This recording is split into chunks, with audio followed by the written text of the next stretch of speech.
This is not a highlight video. Boy, oh boy, what a match. What a treat that was, in my opinion. The match of 2018 just occurred in the 2018 Wimbledon quarterfinal between Rafa Nadal and Juan Martin Del Potro. Nadal coming through in 5 tight sets. And let me tell you something. That 5th set is as good a set of tennis as you will ever see. It became a chess match, a tactical chess match, and there is nothing I love more than a chess match. It did take a little while, though. It wasn't there immediately, and because I think that a percentage of people watching this video probably missed the match. They were watching the semifinal between Croatia and England. I will back up. I will talk about the first, the second, and the third set. But in my opinion, what's really exciting me right now is the tactical adjustment Nadal made in the 4th and the 5th set, and how he was able to really gain an edge over Del Potro. This is a matchup that I love. I love the dynamic between these two guys. First of all, can I just say, that Del Potro wears his heart on his sleeves, plays, pours his heart and soul into every big match he plays. Nadal does too, and that's the number one thing that makes matches between these two guys so enjoyable. But also something about how, I would say, distinct these two guys' games are. They have clear strengths and clear weaknesses, and I would say that the fact that it's so clear when Del Potro is able to find forehands, neutral forehands, he dominates. Meanwhile, when Nadal is able to pound Del Potro's backhand, Nadal dominates. So it's so interesting watching the power struggle between these two guys. I would say in the first set, the story of the match was probably Nadal's backhand. And it was I don't think that Rafa really had incredibly sharply defined tactics in the first set, which he did later on. In the first set, it was sort of the same thing that we see sometimes when Nadal plays Del Potro. Nadal's angles are a little bit sharper, and he has so much more mobility, more ability to defend. From the back of the court, Nadal is a Ferrari, and Del Potro is a Mercedes-Benz. That's what I said in the preview, and I think that's true. Del Potro is really good. Mercedes, not bad, but Rafa's a Ferrari. So when it comes to when Del Potro's moving laterally and Nadal's moving laterally in a neutral baseline rally, Nadal will always have the slight edge, especially because Del Potro's legs, or his mobility, I should say, just isn't at the same level as Nadal's. So in the first set, I think that was sort of the story. Nadal got the break at 6-5, I believe, to win the set, or maybe he served it out. Regardless, Nadal won the first set 7-5. I want to talk about his backhand. He was able to change that pattern so well. Hitting his backhand down the line, it is such a good shot right now. And I remember I got some questions after the French. People asked Gill, I think Nadal's hitting his backhand probably the best in his career. And I remember responding to those questions, yeah, maybe. Nadal's backhand has had some low points, and it's had some high points in his career. It has fluctuated. Now I want to unequivocally say that this is the best Rafa's ever hit his backhand. For this Wimbledon in particular, it is so sharp.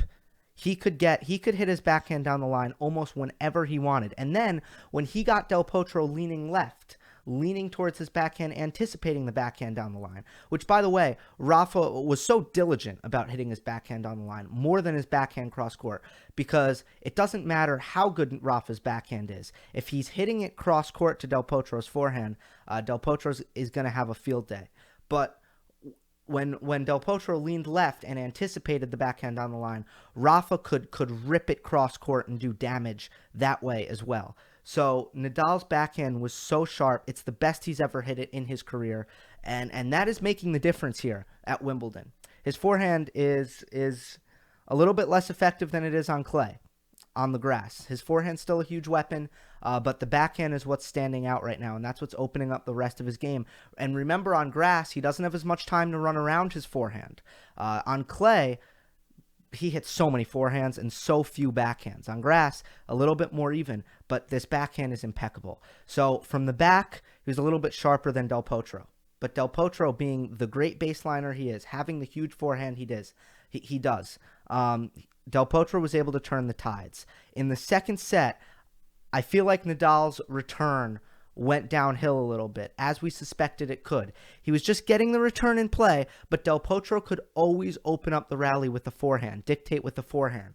When Nadal was serving, he had an easier time. He had a much better time. So in the second set, I don't believe there were any breaks of serves. And Nadal actually went up 4 points to 1 in that second set tiebreak. Nadal had 3 set points. Once again, the return. Del Potro hit 2 unreturned serves to save 2 set points in the second set. And then on set point, Nadal double faulted.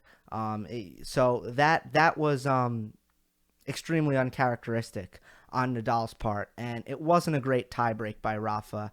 From that point on, when Del Potro won that second set tiebreak, a switch flipped, and his forehand went into God mode. Whenever Rafa hit a ball that without purpose to Del Potro's forehand, when it wasn't either a winner or a ball that Del Potro could barely get to, or a drop shot, which Rafa did a really good job hitting actually forehand drop shots down the line.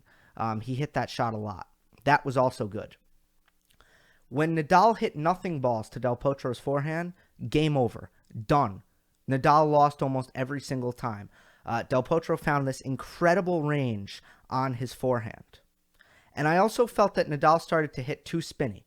I talked about how Rafa could benefit from keeping the ball low, but Rafa was hitting with too much topspin, too much shape, too much time for Del Potro to run around the backhand and hit a forehand. And when Del Potro was hitting forehands, the ball was bouncing shoulder height for him, and Del Potro loves that. That was a good rebuttal to my preview video when I said the ball bounces low, that hurts Del Potro. A good rebuttal that a few people made in the comments is, yeah, but Gill, Nadal hits with so much spin, it's going to bounce high. That was true in the third set, and that's the set that Del Potro looked so comfortable. Getting forehands, Rafa just hitting the ball too spinny, and I was saying, flatten it out, flatten it out, flatten it out.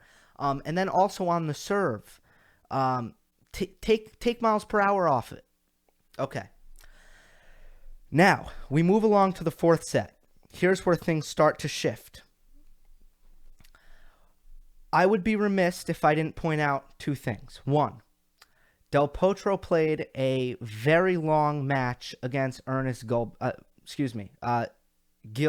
Simon in the round prior, in that round of 16. And he was doing a lot of running.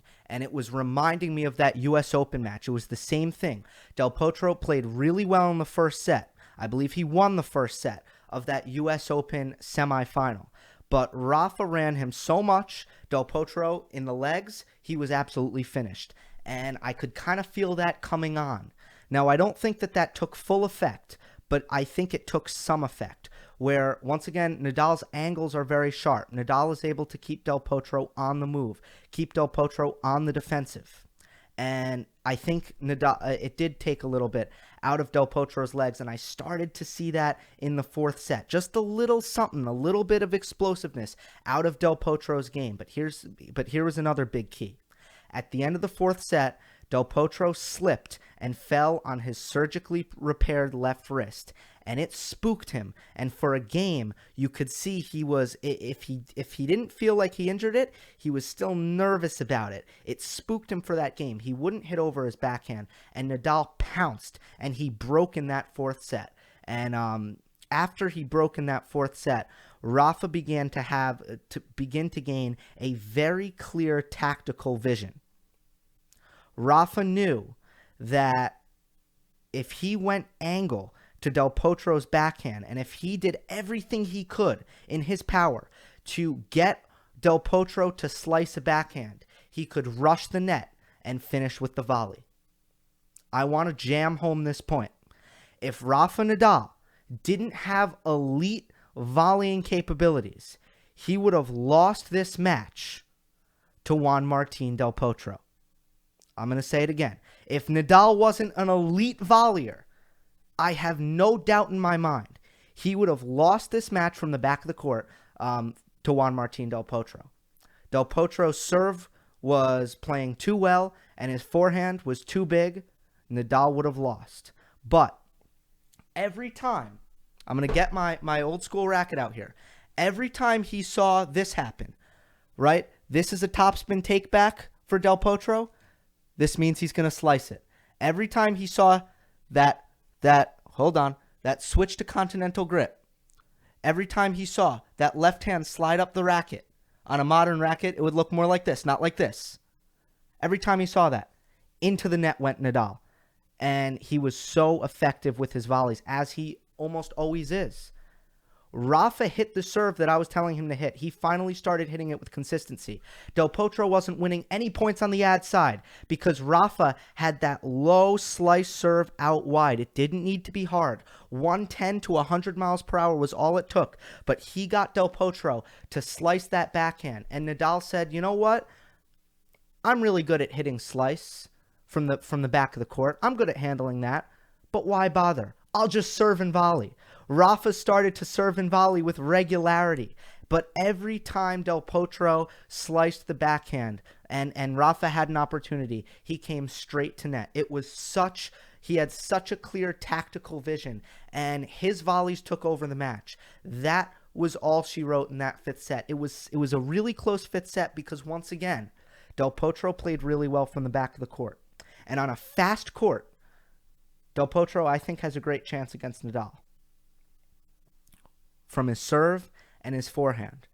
But Rafa was able to hammer Del Potro's backhand and come to the net anytime Del Potro had to slice it. And Del Potro has to slice it often. I talked about it in my preview. If the ball is low or if the ball is out of reach, his wrist is not flexible enough to hit topspin. Del Potro has to hit slice.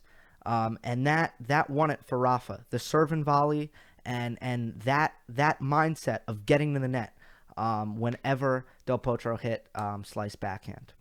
Also, the defense was great by Rafa, and it saved him a few points. I will point out that Del Potro had a bunch of break points in that fifth set when he was already down a break. And on two of them, Rafa's defense made Del Potro hit an extra ball, but Del Potro missed easy forehands. There are two easy forehands that Del Potro will be thinking about tonight when he goes to bed. And one was shanked into row Z, and then I believe the other was long or something like that. But Del Po had his chances. So I would also be remiss if I didn't mention that. That's all I got. What a match. I love it. It was such a great chess match, and that sets up a semifinal matchup with Novak Djokovic. Stay tuned for that preview. Hope you enjoyed. That is when I will see you next time.